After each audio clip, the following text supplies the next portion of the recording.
by themselves today, so there's fewer parents in this room than normally. My name is Jillian Hiscock. I'm the Assistant Director of Admission here. Thank you so much for being here and bringing your children to campus today. We have a really exciting day planned, and your students are interviewing right now. We hope that they will come back without tears. We've had 4 these days so far, no tears, so we're going good so far. But we have 2 quick presentations for you this morning. The first one is going to be from Dean Ice, who you heard from earlier today. And then Stuart Perry, who's our Executive Director of Financial Aid, is also going to talk to you a little bit about the financial aid piece of it. So in order to kind of keep us on schedule as close as possible here, I'm going to get going right away here to Dean Ice. And the challenge is he can't move from the podium, so we're going to see if he can succeed. I usually like to walk around, and I was informed I can't move today because they're doing some filming. I don't know what this is for. I just wanted to follow up with a few comments about what I had said earlier today with some specific data from you. And then also just take any of your questions that you might have, that you might to ask me. In my earlier remarks, I was talking about the flame and the spark that these students bring. Let me talk about the spark that they brought this last year. Okay? Nearly a quarter of our incoming class scored in the top 5% of the ACT. Most scored in the top 15%.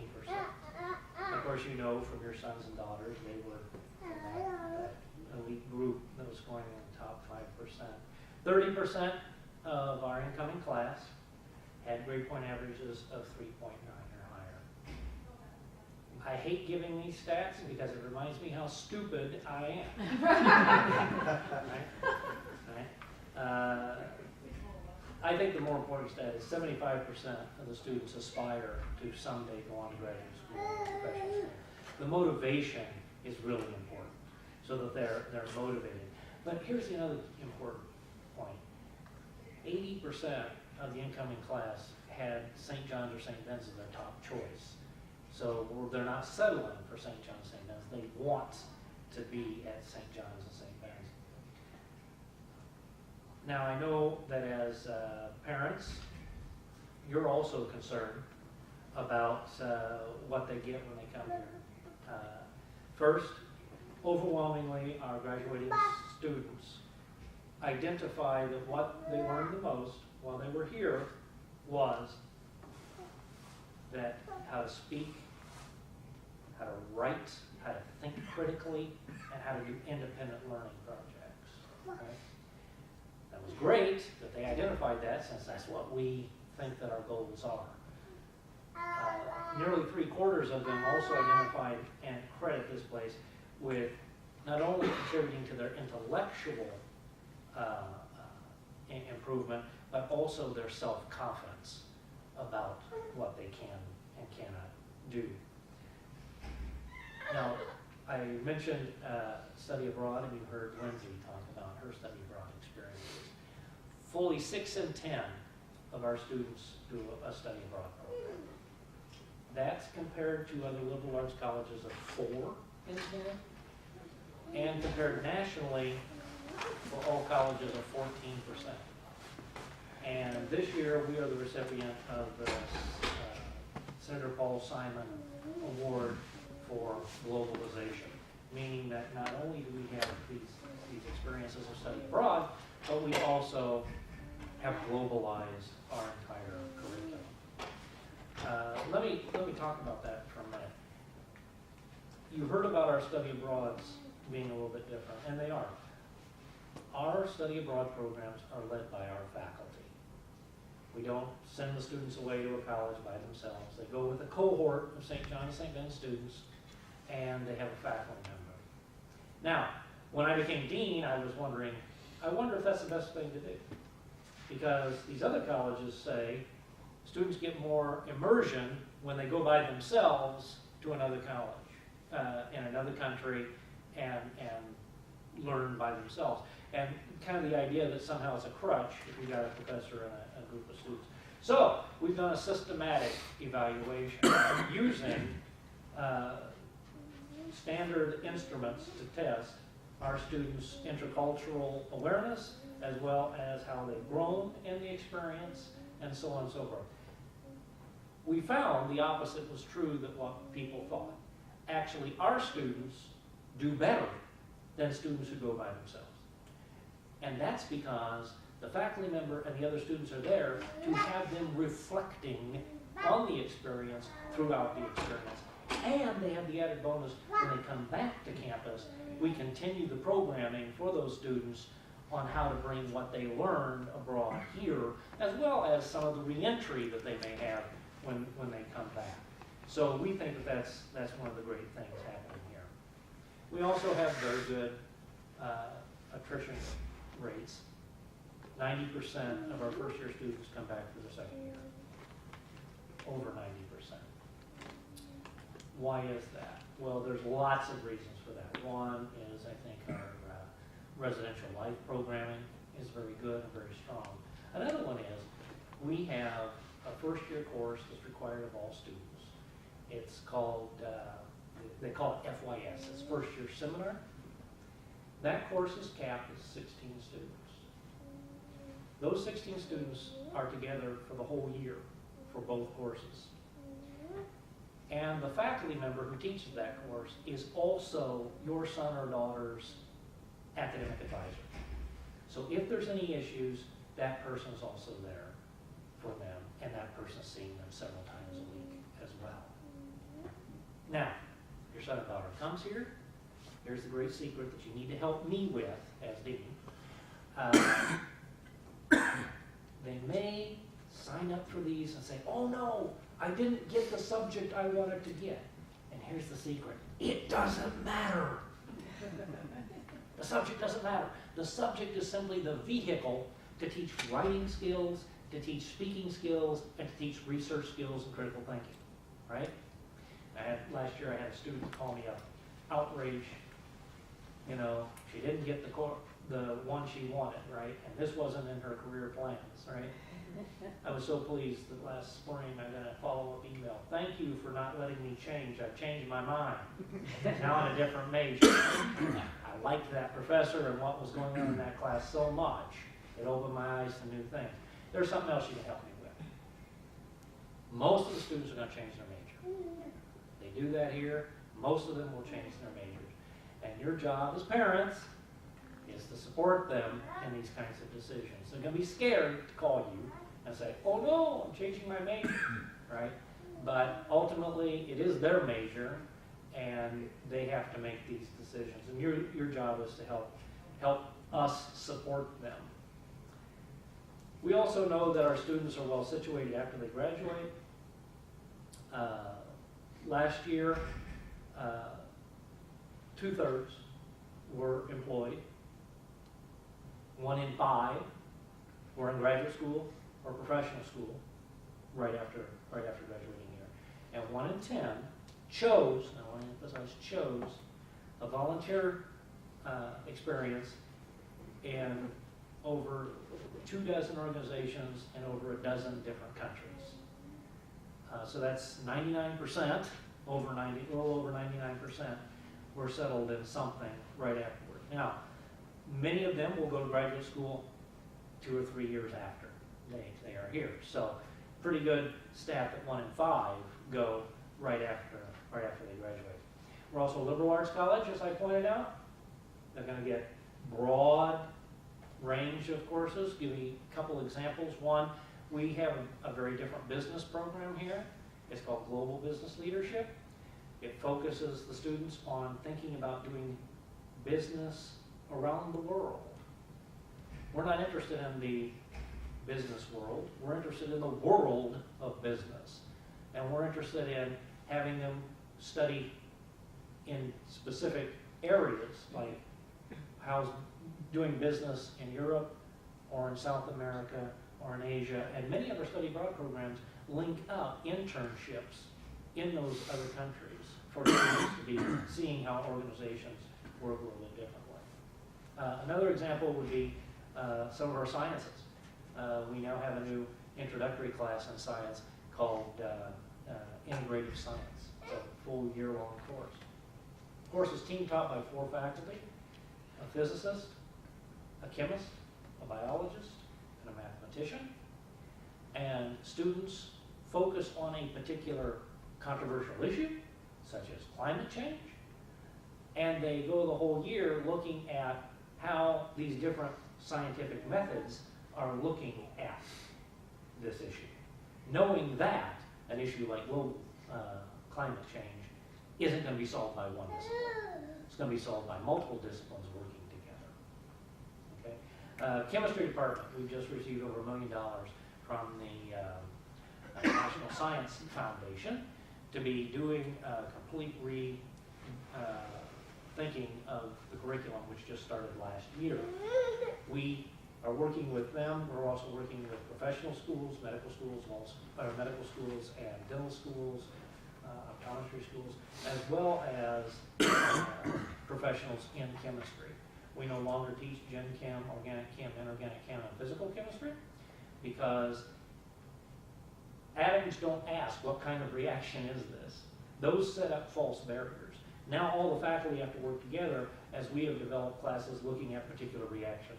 So one whole class looks at distillation. One class is looking at synthesis. So students are experiencing all kinds of chemistry at once as they're looking through that. We've also come into the 21st century. Had a complaint from a student last year. She called me up and said, I'm 1 month into my chemistry class and the professor hasn't lectured once. I said, call me when he does and I'll have a talk with him to stop it. We're not doing lectures anymore in the chemistry class. The lectures are online. They can look at them before they come to class. And when they get to class, we do chemistry. And they do it with a faculty member. Those chemistry classes also have caps on them. The labs are about 20 students, I think, and the regular classes cannot be larger than 35. They're working with a real faculty member, a real professor with a PhD, and the sciences, in all of those sciences. So that's also a benefit. Now, as dean, I wanted to know, is this new chemistry curriculum working?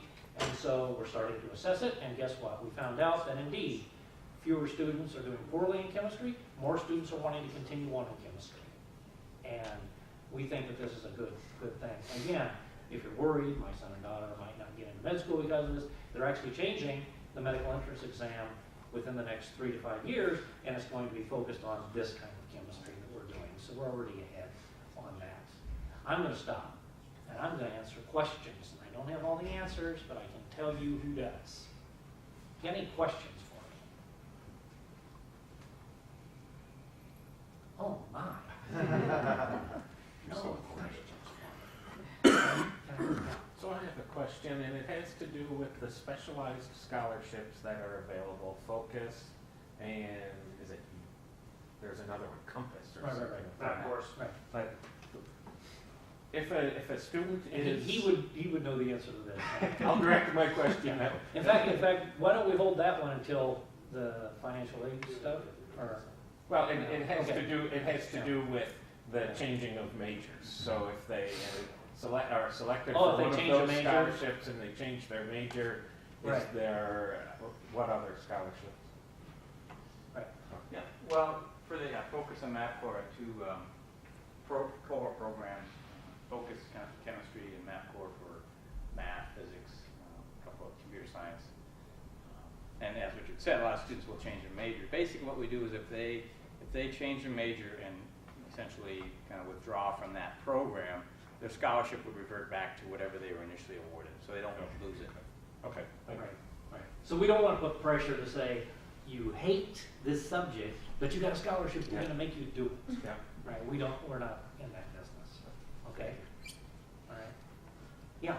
As far as liberal arts, some liberal arts schools have what they call the core curriculum, where Yes. every student, like maybe in the first year, is taking the same type of history, literature, those kinds of things. Right. Is that what you do with your curriculum, or? Right. We have a common curriculum. Students will have choices within those. So they have to take 2 courses in humanities. They have to take something in science and social science and fine arts. They have to do all of those. Theology, ethics, experiential learning, right? So they have those requirements, and then they have choices within those requirements. Does that answer your question? So the only classes they have to take that are common would be like the first year seminar class, but that is by timing. Yeah. So how does that tie in with kids coming in with a lot of AP credits that generally, Right. you go to We- some other campuses, it kind of wipes out all the electives? Well, we work with students on that. We work with students to talk about what they want, what would be best for them. For example, a student who says, you know, I got these AP credits and I don't have to take that introductory chemistry class. Usually we say to them, you know, you might want to do it anyway.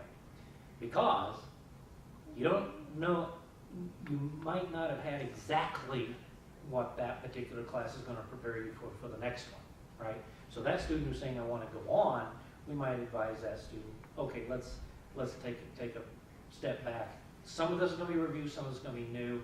That might be better off for you than jumping into the deep end of the pool right away.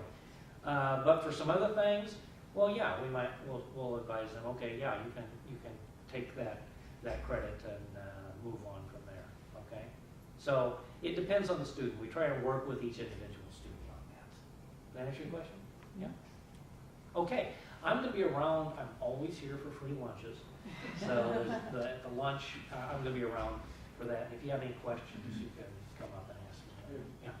You mentioned 90% retention.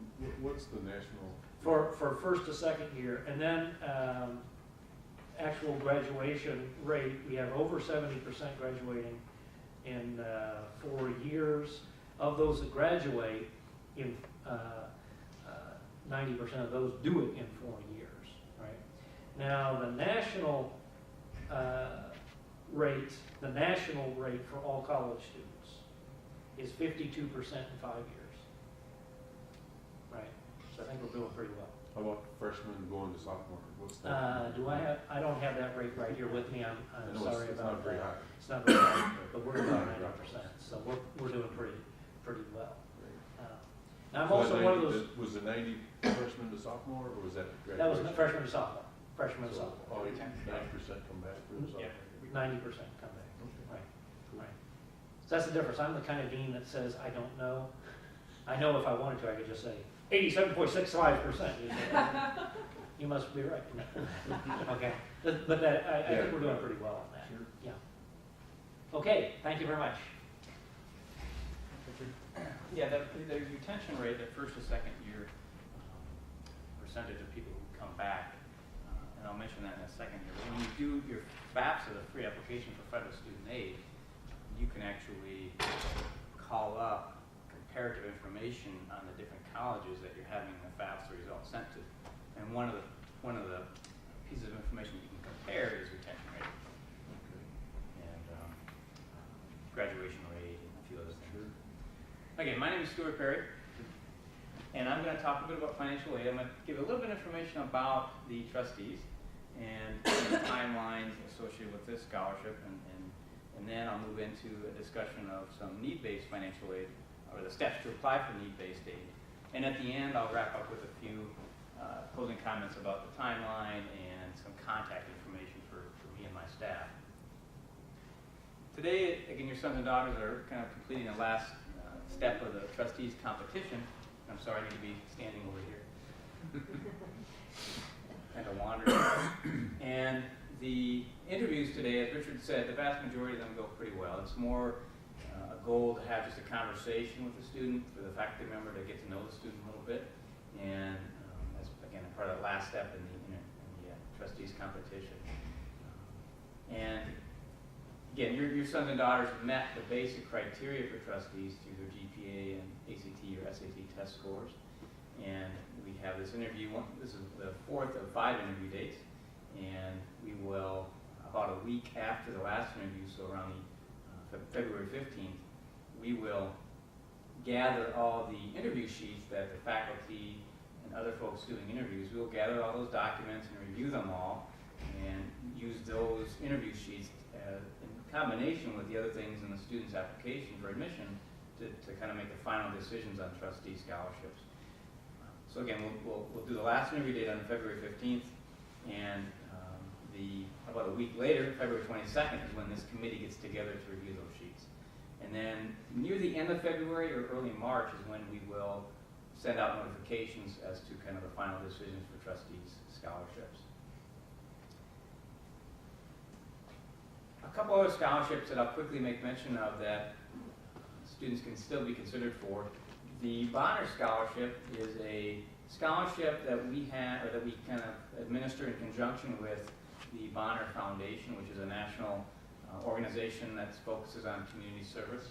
So the Bonner Foundation has arrangements with about 60 or 70 colleges across the country to have a Bonner Scholarship or Bonner Leadership Program. And this is a scholarship, again, for students who have done community service in high school and plan and want to continue doing community service in college. And the Bonner Scholarship is a $2,500 renewable as long as they continue participating in that program. And they also get a between $2,500 and $3,000 student employment or work study award as part of that as well, in addition to the scholarship. And that's going to be their work study assignment, and it's going to be at an off-campus location. And for example, at a local elementary or a high school, and they will be doing community service, and that will be how they'll earn their work study award. Last Friday, I had lunch upstairs with a young woman who was a current student here. She was at our table, and she was a Bonner Scholar, and she did her community service. Well, her community service involved traveling to area high schools and helping and doing some tutoring for students who were planning to go into college. So different types of community service activities through the Bonner Scholarship Program. Also, if your son or daughter is a National Merit finalist, semifinalist, or commended student, they can provide us a copy of the letter or certificate they received from the National Merit Corporation, and we would then add a scholarship to their financial aid package. So they just need to provide us a copy of that they got from the National Merit Corporation. Okay, a little bit about renewability of scholarships. You can see here that the GPA we set for renewability is relatively low. It's a 2.0. And we do that for a couple of reasons. One is we want students to, as Richard was kind of making reference to, we want students to be able to engage in activities outside the classroom without fear of having their scholarship taken away if their GPA happens to go down. So, and that's kind of ties into the second reason, is we don't want them to be apprehensive or worry about taking difficult classes or choosing a difficult major. And not everyone's going to get a 4.0 after their first semester of college. So we don't want to pull the rug out from under families in terms of taking a scholarship away. So the 2.0 is set purposefully on the low side so students can, again, choose difficult courses or whatever major they want, and also engage in the opportunities we have outside the classroom.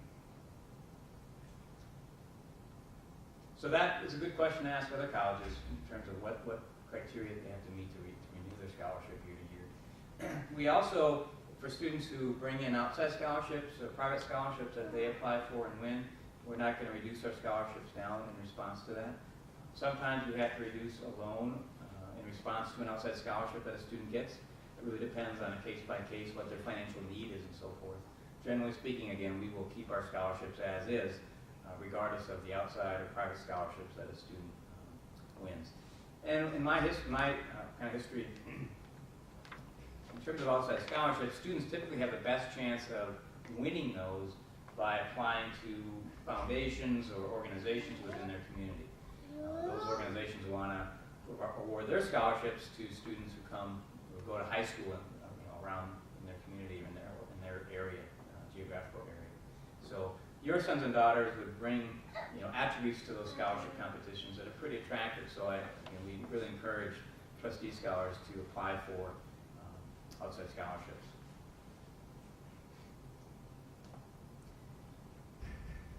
The financial aid that students are offered at St. Ben's and St. John's, whether it's need-based aid or the merit scholarships, do apply to study abroad programs that they participate in that are sponsored by St. Ben's and St. John's.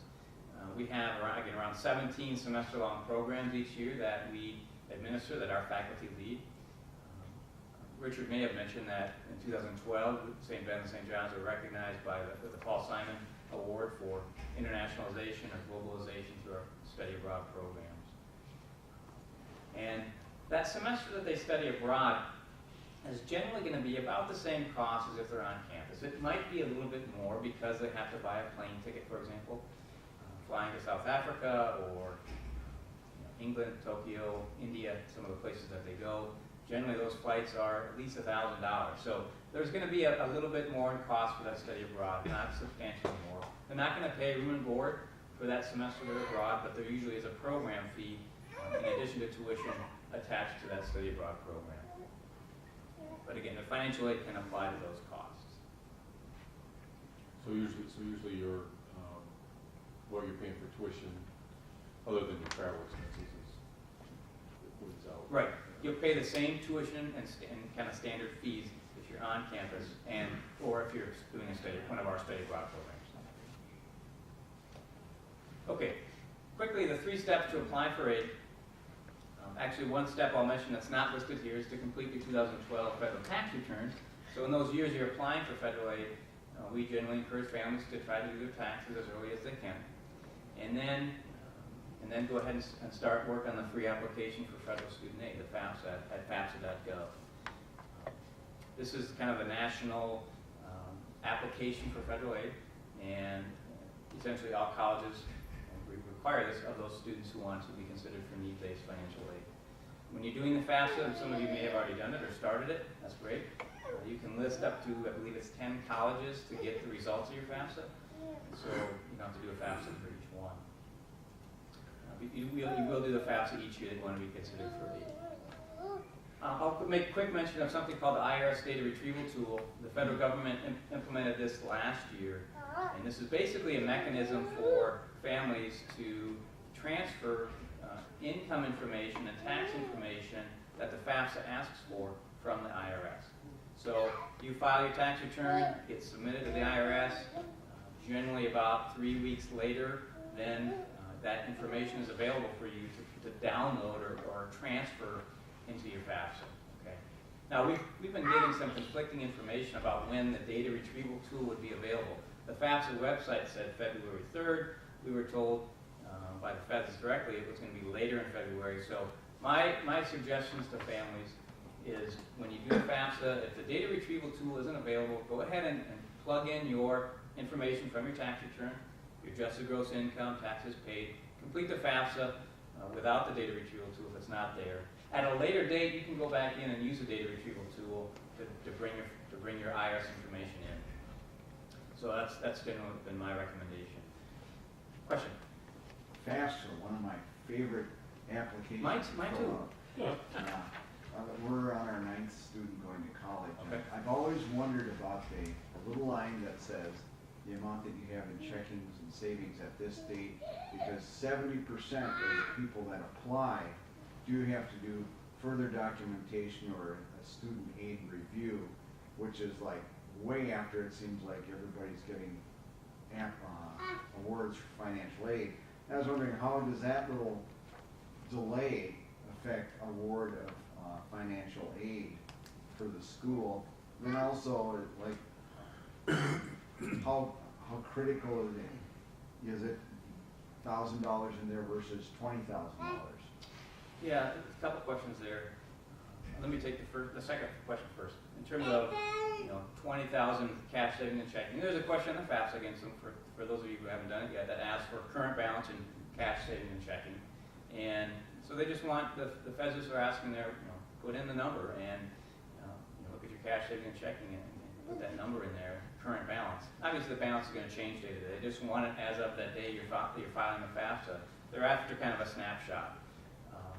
1,000, 20,000, not going to make a lot of difference in that case. The FAFSA, built into the FAFSA need analysis formula is what's called an asset protection allowance. So you have to report assets in excess of a certain amount before any of those assets get assessed in the formula that they use. Okay. So for example, if you're in your mid-40s, usually you have to report assets in excess of around 45,000 before any of those get assessed in the formula. Okay. So if you're mid-40s and you report 1,000 or 20,000, none of that gets assessed in the need analysis formula. The formula I'm referring to is called federal methodology, and it attempts to measure the family's ability to pay based on the income and assets that they report. Now, your first question, I think your first question was referring to a process called verification, where the financial aid offices are asked to verify the information on the tax return. And actually, it's only about 25 to 30% of FAFSAs are selected for verification by the federal government. But some colleges may choose to verify a higher number than that.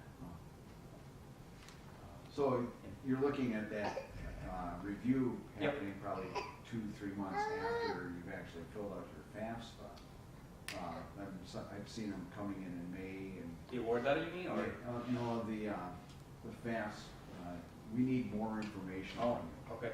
Or we need you to say the same thing only in a different way.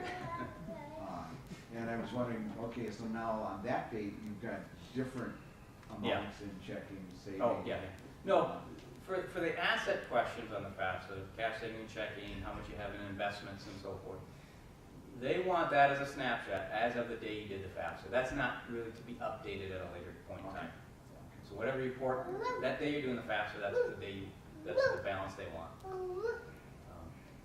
Sometimes income numbers can get updated if a family loses a job or experiences a period of unemployment, and then you might update the financial aid administrator might update the income for using professional judgment, but the assets are generally going to be left alone.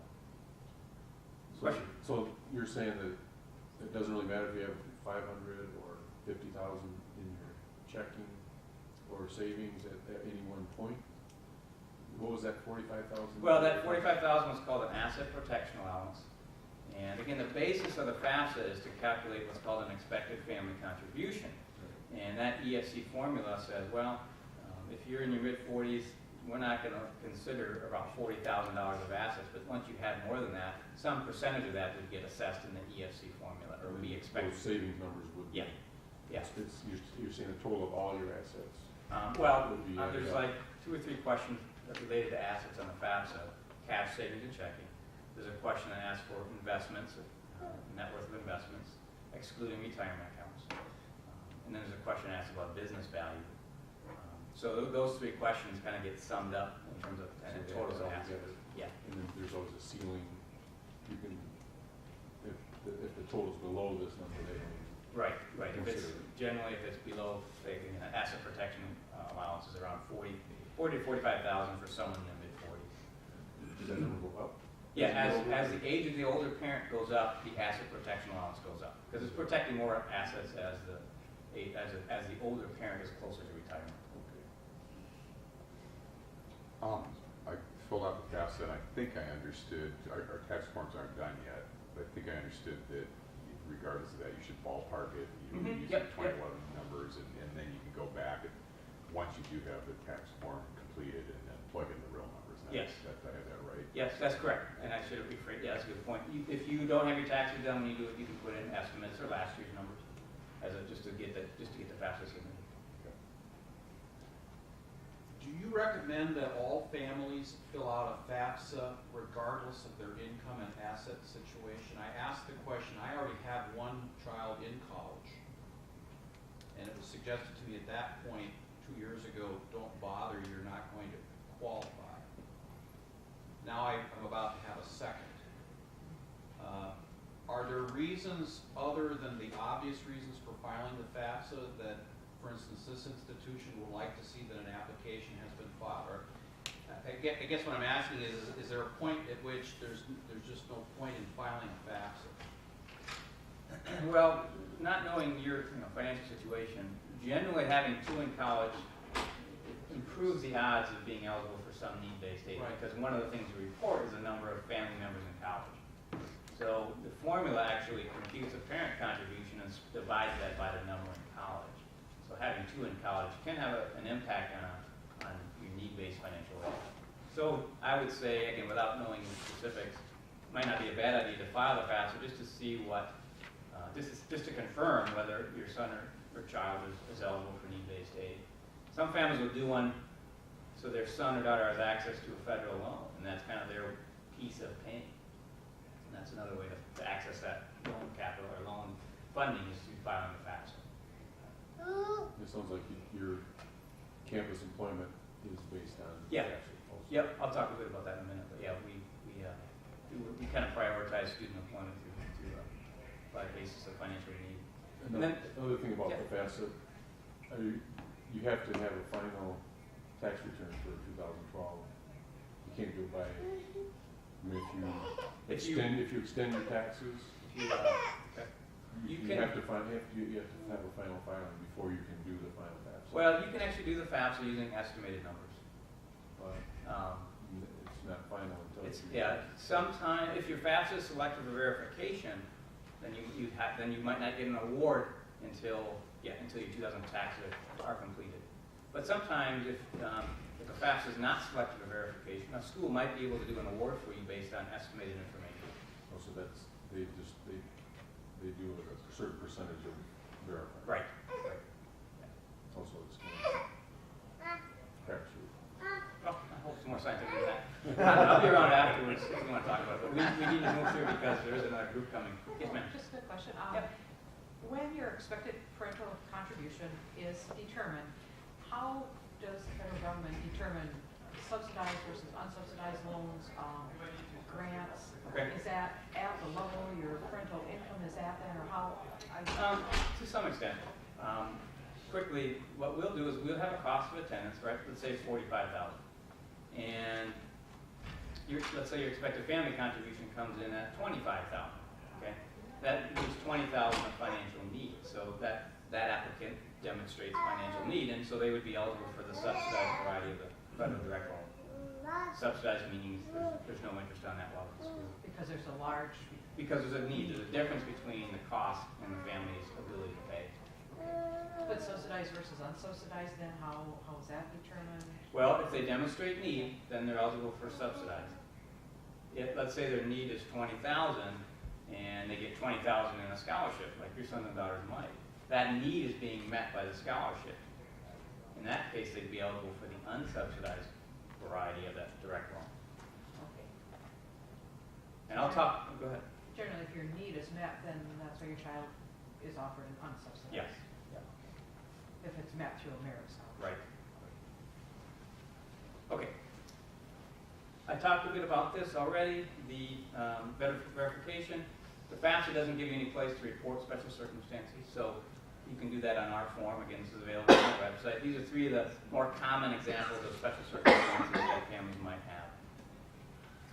These are our costs for the current year. Our costs for 13-14 will be published on our website in early March.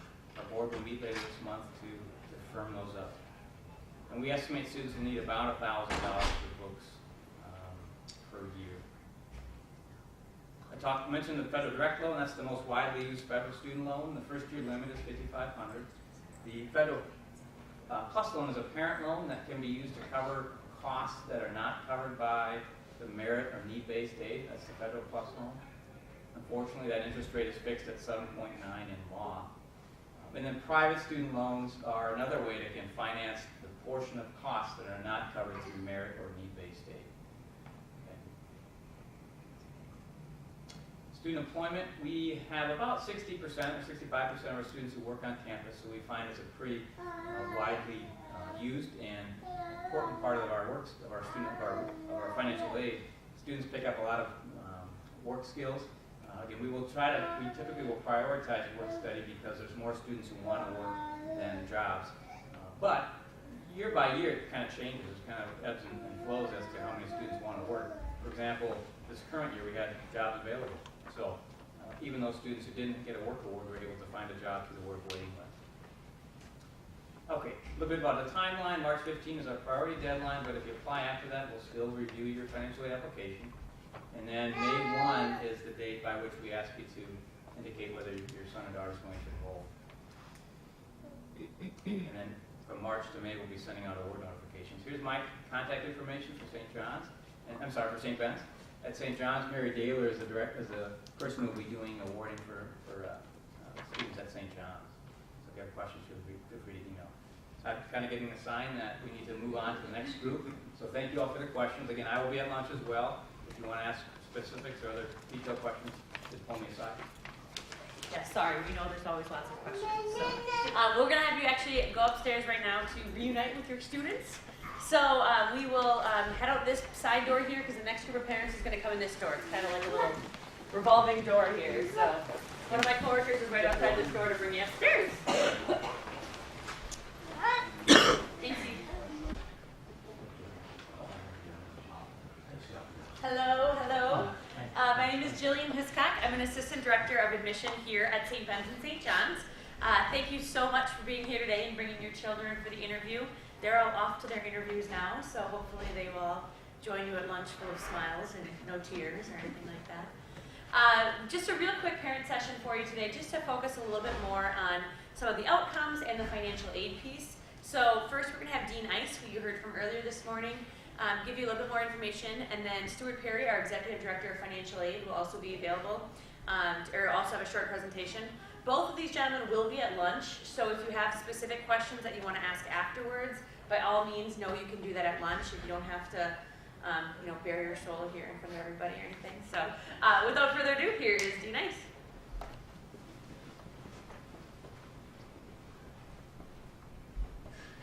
Usually I like to walk around when I'm talking to everybody, but I've been given strict orders that there's a camera back there and I have to stand behind this microphone. So I'm sorry about that. I don't want this to be too formal, but earlier when I was talking about the fire metaphor.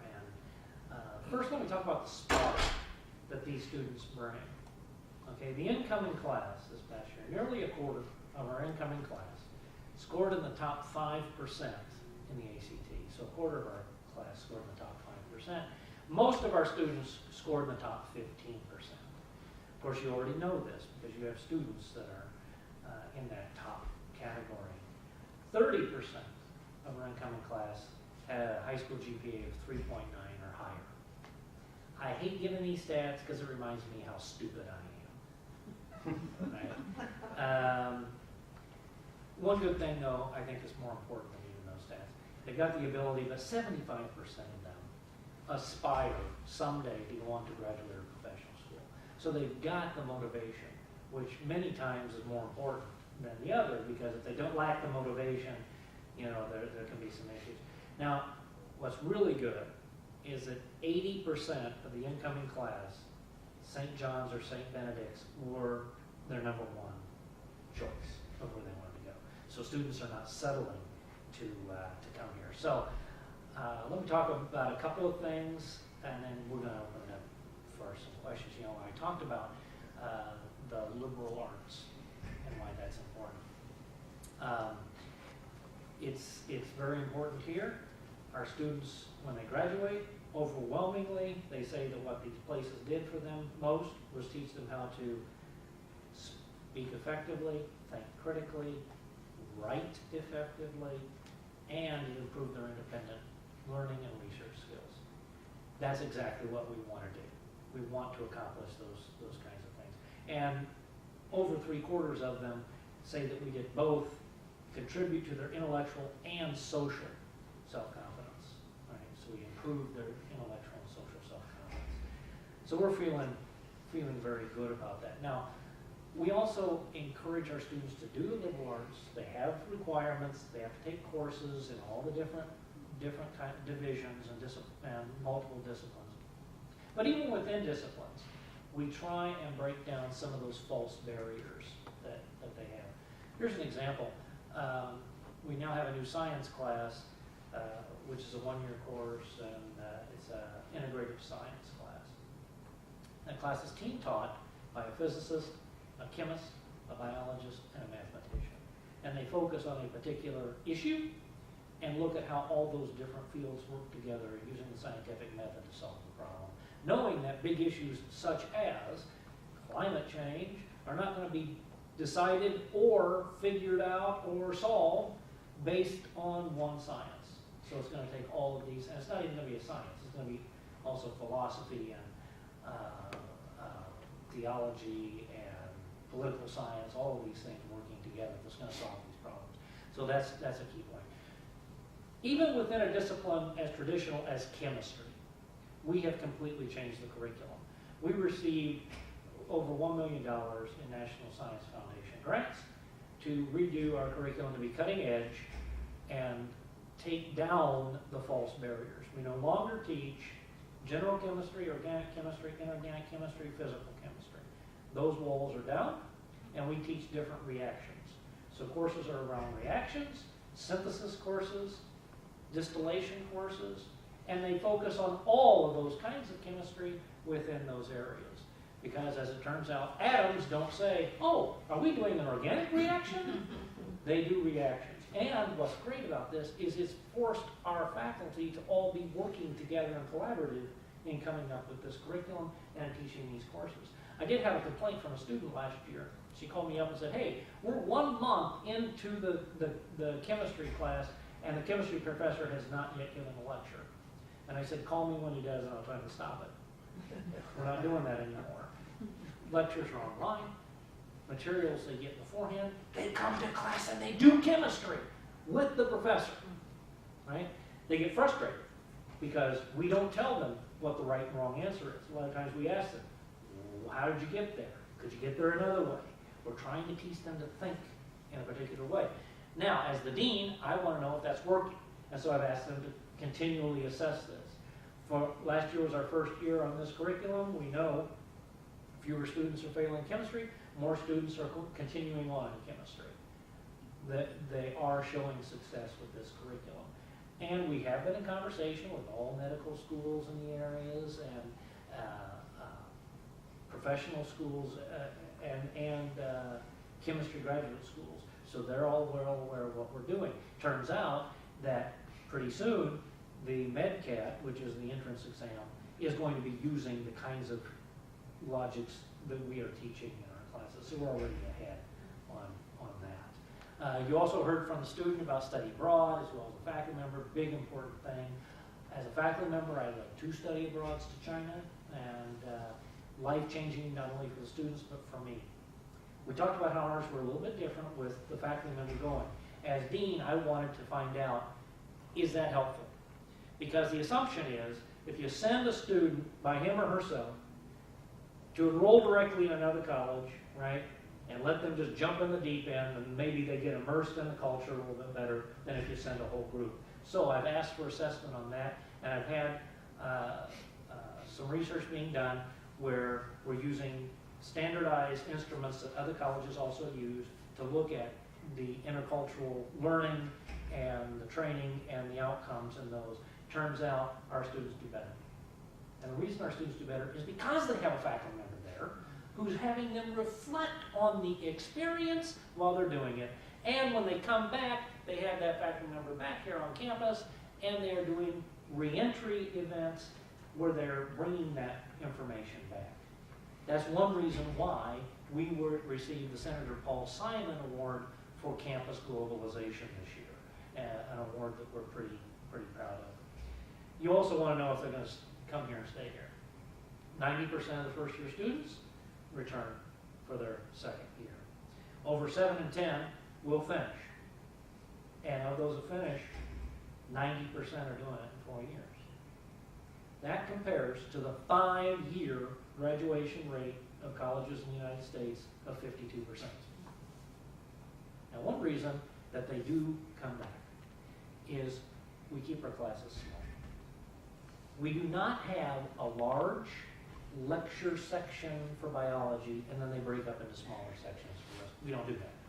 All the biology sections are capped at 35 and the labs are even smaller. And they're working with, and they're taught by professors, okay? We also have this first-year class called FYS. It's called First Year Seminar. 1-year class, both semesters, capped at 16. Students take the same course both semesters.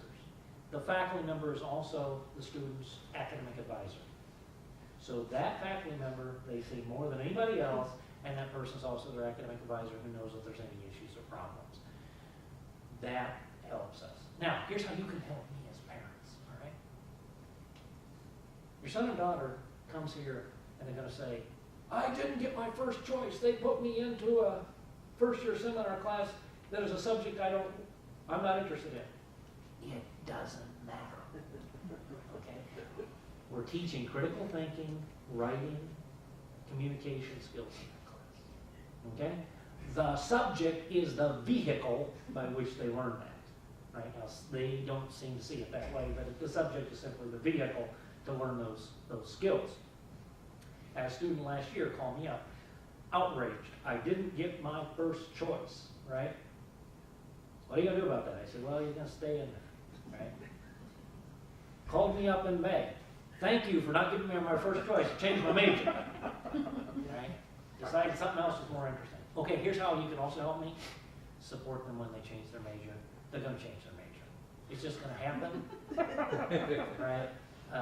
Now, it may blow up, burst your bubble more than their bubble. They're gonna be scared when they call you to tell you, I'm no longer pre-med, I'm now a theater major. Right? Guess what? They're gonna be successful no matter what they major in, because that's the other secret. It doesn't matter what they major in, because we will teach them these skills that are important. And guess what? There are jobs 10 years from now that don't exist right now. When we went to college, if someone said they were going to be a web designer, we thought they were Spider-Man, right? That's the only kind of web designer I knew was Spider-Man, right? But now, that's an old job, right? So we're trying to encourage that. And also we bring back alums to show them that you can major in lots of things and get to where you are. I'm sure that Dennis McDonough, who's the new chief of staff for the White House now, you may have seen that in the paper, right? Has a Spanish major. I'm sure Mom and Dad said, what are you going to do with a Spanish major? Right? And if he had said when he was 19, I'm going to be the chief of staff in the White House, they would have laughed at him, right? But he did that. He also studied history here. Neither of those were political. He wasn't a political science major, and he ends up doing this. So I'm really pleased about what we are able to accomplish here. We've got a lot of successes. Lots of stats you can find on our website about enrollment figures and going to graduate school and things. I'm going to open it up for some questions. I've been here since 1989. I love this place. I can't think of teaching anywhere else. The negative for me right now, I love being dean, but it's taken me out of the classroom. I love the students here, and I think that I've made some impact. I know I've made some impact because this week was a turning point for me. After my welcome, father comes up and says, I want to introduce my daughter. He turns to the daughter and said, Richard Ice was my first college professor. Oh. Okay, I turned that corner. Now I guess I wait for the grandchildren. Questions. Anybody got any questions you have for me? Yeah. I have a question about the sciences. Is it just the chemistry that you're changing the curriculum boundaries, or is it biology and physics? Biology is working on theirs right now. Biology is working on their curriculum right now. Every department, every 10 years, has got to go through a full program review. But they also have to have annual reviews to tell me what they're doing, right? And that every 10 years is to give a strategic plan of where they're going. Now, when we change the curriculum, we phase them in. That's why we have these 10-year reviews, because it takes a while to phase these in, because the students who are here, we're not going to pull the rug out from a student who's here and say, oh, now you got new requirements. We make sure they work on those. But yes, biology is looking at, instead of having particular topics in biology, themes that all biologists have to deal with, okay? And they're still working on their curriculum right now. Yeah. So when we visited in the fall, I wasn't extremely impressed with the use of technology on campus, in comparison to some other schools, universities. Do you want to address that and the direction? I mean, I appreciate the interactions. I appeal to that. But I also know that a lot of employers are looking for that technology blend that I didn't see as much here as I have in some of the other universities. Right. I think we are making those changes. First off, all the classrooms are wired now, so we are making these changes. Now, technology. We got to also realize what technology is for. And too often, we get too caught up in making sure they know the technology is going to change. And so, for example, our computer science program focuses on the issues behind the technology and not just how you use that particular technology. We are getting better with technology, I think. Are we the most wired? We were at one time. We were the first college that actually did wire all of our classrooms. And I think that we're making a lot of advancements, and faculty are using it a lot. For example, I know when a couple of years ago when I was still teaching, all of my classes were on Moodle, and the students were actually submitting their papers on there, and they're submitting their papers so that each other would be able to read the papers and then comment. The students were commenting on the papers as well as I was, so that they could see what everybody was doing, right? And I use the technology for that purpose, all right? So I don't know where else you've been looking at. We'll talk later at lunch, maybe if you want to, we can talk more specific about that, okay? Okay? Well, I always am at free lunches, so I'll be at lunch. I'll be at lunch, and we'll answer any questions that you have. And if you want to send me an email or anything, you're welcome to do that. And it's easy because Richard, ice, it was a cold day, lots of snow and ice when you came here, so perfect Minnesota memory. Thank you all for coming. Thank you. Thanks, Richard. Again, my name is Stuart Perry, and I'm representing the St. Ben's and St. John's financial aid offices. And before you go upstairs for lunch, I'll give you a little bit of information about, a little bit of details about the trustees, a little bit of information about the timeline. I'll talk a little bit about need-based aid and the application process, and then I'll wrap up with some contact information for me and my staff. So again, your sons and daughters are here kind of in the last competitive step of the trustee scholarship, and they've met the basic criteria through their GPA and ACT or SAT test scores. And now they're here today interviewing. The vast majority of the interviews tend to go pretty well, more like a conversation that they're going to have with a faculty member. But what will happen is, this is the fourth of our 5 interview days, and on February 15th is the last interview day. About a week later, we will collect the interview sheets that the people doing the interviews will complete, and a small committee of us will review those interview sheets to see where students land in that trustee category. And we will then, around the end of February or around early March, mail out notifications to all those students who interviewed for trustees as to what the decision is. So that's kind of the timeline that we're shooting for.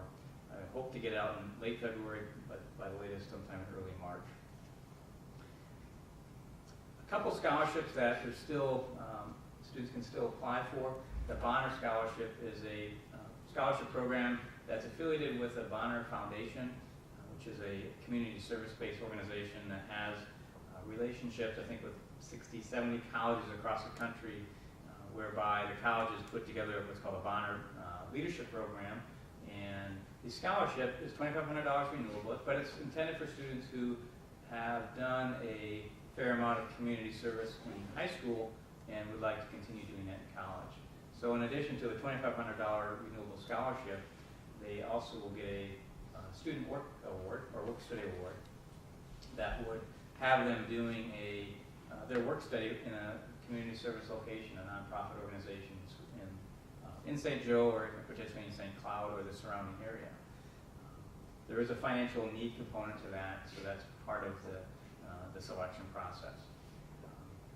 Also, for students who are National Merit finalists, semifinalists, or commended students, we do offer a $1,000 to $3,000 scholarship for that recognition, and they simply need to send us a copy of their certificate or letter from the National Merit Corporation, and we will add that to their scholarship package.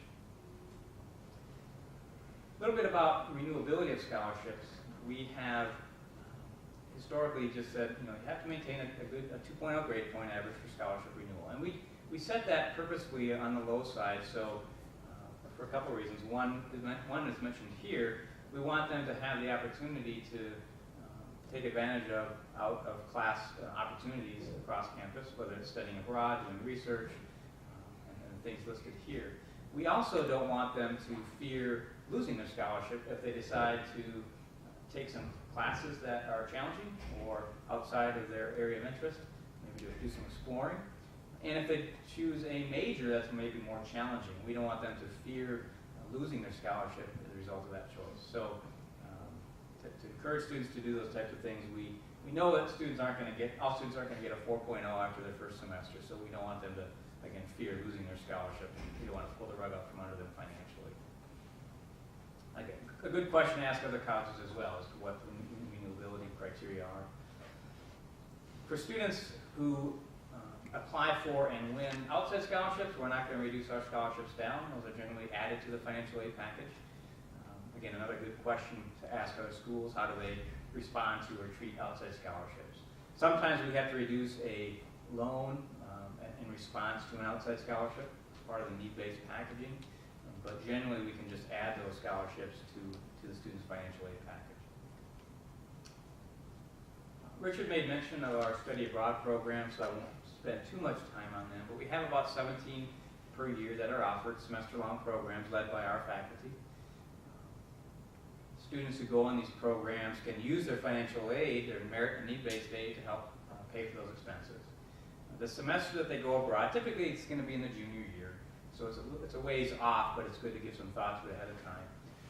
But when you go on a study abroad program, you will be charged the same tuition and kind of standard fees as if you were on campus. You wouldn't be charged for room and board for that semester, but the student is charged a program fee associated with some of the room and board costs for that study abroad program. Okay. So, and the other expense they have when they study abroad is a travel fee, and that's generally what makes that study abroad semester a little bit more expensive than being on campus. Not a lot more, but a little bit more. They have to airfare to South Africa is running between $1,000 and $1,500, for example. So, if nothing else, they have that additional cost of travel. But again, the financial aid can be used to offset some of those costs. All right, the steps to apply for need-based aid are listed here, and the one step that's not specifically listed is to file your 2012 federal tax returns, because you'll need information off your tax return to complete the FAFSA, which is step number 1 here, the free application for federal student aid. The FAFSA is kind of a national application to apply for need-based aid, and a student who might be looking at 2 or 3 or 4 different colleges can have their FAFSA results sent to each of those colleges. They don't have to do a FAFSA for each college. Because part of the FAFSA has like 6 sections on it, and one of those sections asks for the colleges that the student has applied to. And then so their FAFSA information and the results will get sent to those colleges that they designate. The IRS data retrieval tool is mentioned here, and that's a relatively new mechanism or feature within the FAFSA, and it allows families to transfer their income and tax information from the IRS into their FAFSA. Okay, so if you take a little detour when you're doing the FAFSA, you leave the FAFSA for a bit, you go to the IRS website, you authorize the transfer, retrieval and transfer of AGI and taxes from the IRS back into your FAFSA. And last year there were some wrinkles associated with that. They worked some of those out. Now, the other thing to keep in mind is usually you have to wait about 3 weeks between the time that you file your taxes and your information being available for data retrieval. So you might have to wait a few weeks before your information is available. When you go out to do your FAFSA, and has anyone done their FAFSA yet or started? Okay. Each week there's a higher percentage of people who have done it. And so if I'm saying anything that's not accurate, feel free to weigh in. The data retrieval tool, we were told some conflicting information about when the data retrieval tool would be available. The FAFSA website was saying February 3rd. We were told by the Department of Education that it would be later in February. The legislation that was passed to address the fiscal cliff delayed some of the IRS's ability to process tax returns. But anyway, in any case, you go into the FAFSA, and the financial information section is where the data retrieval tool will be located. If it's not available to you when you do your FAFSA, and you've got your taxes completed already, you can go ahead and pull your AGI and taxes paid off your tax returns and manually enter that information into the FAFSA. That way your FAFSA gets done and completed. If need be, at a later date, you can log back into the FAFSA, go to the financial information section, and do the data transfer. And you might need to do that if your FAFSA gets selected for what's called verification. And your schools would typically contact you and let you know if you need to do that. But early March, if you've got your tax return done, the data retrieval tool should be available out there for usage. Step 2 listed here is the St. Ben, St. John's financial aid application, and that's available on our website. I'll talk about that a little bit more in a second. And then step 3 is just a certification page that we ask the student and one parent to sign, basically verifying that the information on the St. Ben's application is accurate. March 15 is our priority deadline. We know that some FAFSAs and some families are going to have delays in their taxes. We will still process, obviously, and review financial aid applications after March 15. We try to shoot for an earlier deadline so that we can get as many awards completed and mailed out ahead of the May 1 national enrollment deadline. So that's why we identify a relatively early date to try to get families to get that done. Okay, why do we have our own form? The two reasons are listed here. For those FAFSAs that are selected for verification, which means the feds require us to review certain information on the FAFSA to make sure it's accurate, our form meets that verification requirement. In other words, the information you provide on our form will allow us to check that information on your FAFSA. The other reason is that on the FAFSA, there's no place to explain or provide information about special circumstances that you might have in your family, such as those listed here. Our form gives you a place to do that. Okay. Again, our form is available on our admission website. Okay, our charges or sticker prices, so to speak, for this current year are listed here. And these are also listed on our website. Actually, later this month, our Board of Trustees will meet and confirm our charges or our costs for 2013-14. So in early March, you can go onto our admission website to see what these numbers are for next year. If I was guessing, I would say the increase is probably going to be around between 4 and 5% somewhere as an increase for 2013-14. And then for books, we expect students will need about 1,000 a year, give or take, depending on how many they find used and so forth. For students who file the FAFSA, we will inform them of their federal student loan eligibility. The federal student loan is called the direct loan. It used to be called the Stafford loan or the guaranteed loan. It's now called the direct loan. And the first year students may borrow up to $5,500 through the federal direct loan. The interest rate is fixed in law at 6.8.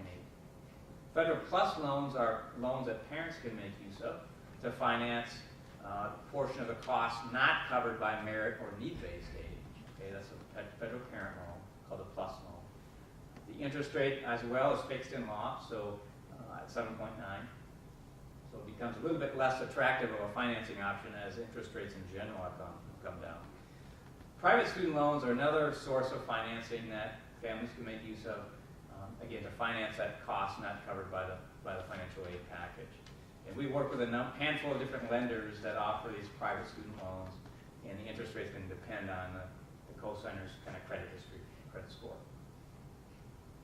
Any questions on thus far? Okay.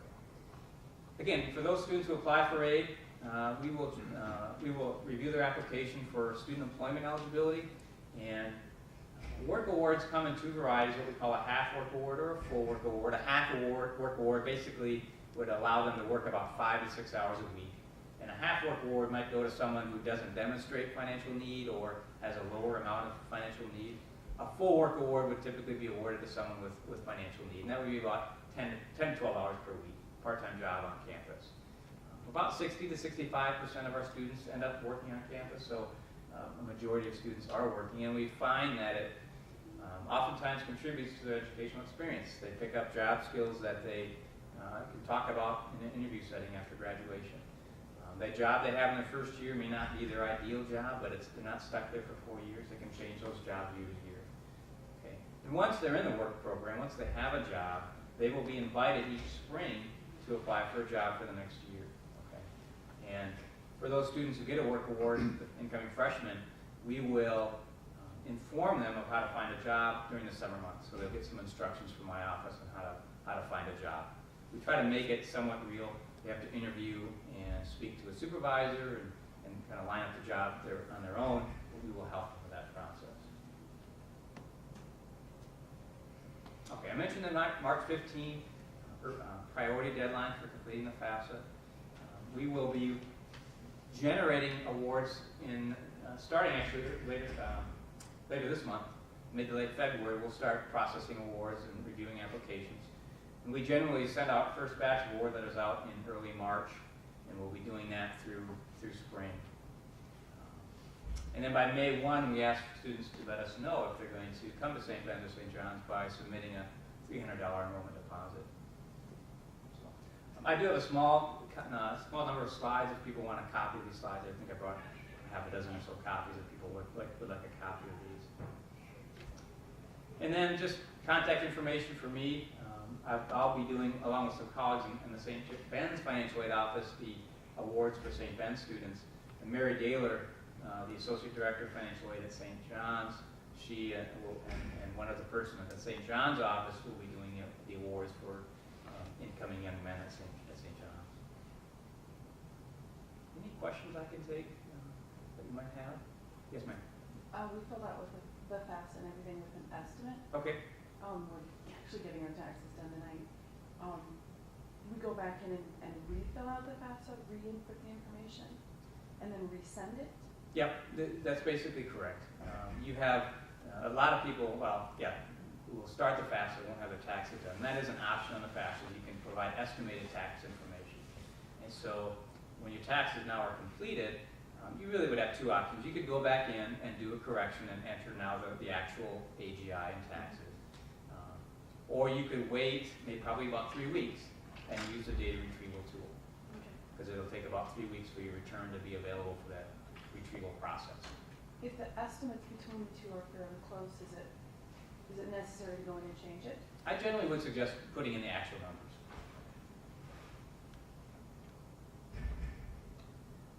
Questions? Is there a set number of trustee scholarships that you award? No, we don't have a quota or anything like that. We're going to review the interview sheets and in cases where we might need to, we'll go back and look at an admission application if there's any questions. We don't have a set number. We're going to try to recognize those students who, again, have met the basic criteria and have done well in the interview.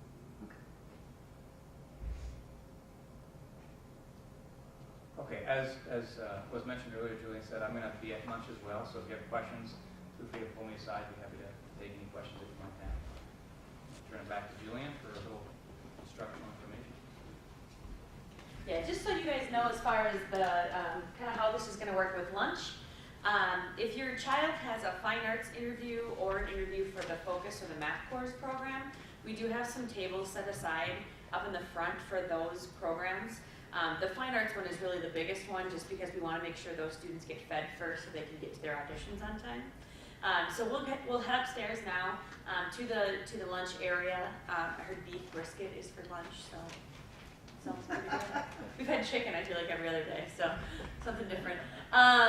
So we will head up there and then we'll help reunite you with your child at that point. So Thank you. yeah, thank you.